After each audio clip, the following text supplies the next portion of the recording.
Bien qu'un crayon ne soit pas vraiment lourd à transporter, il faut que les muscles des mains des enfants soient développés pour qu'ils arrivent à bien contrôler leur crayon.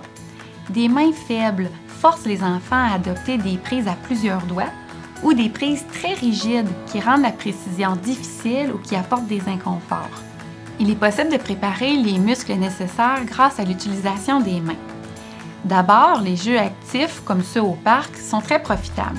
Lorsqu'ils grimpent, qu'ils se suspendent, qu'ils tirent, ils mobilisent toutes les structures intérieures de leurs mains. Malgré leur apparence, plusieurs jeux calmes sont d'excellents entraînements. Les jeux de construction, comme les Legos, sollicitent le bout des doigts, par exemple.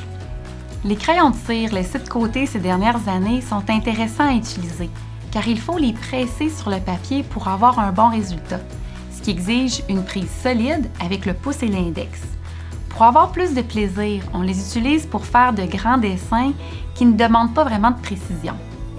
Également, la manipulation de la pâte à modeler et du sable offre une résistance et sollicite toute la main. Ces deux jeux impliquent différents outils à manipuler, ce qui en font des jeux très complets. Le découpage est aussi à intégrer dans les jeux de l'enfant.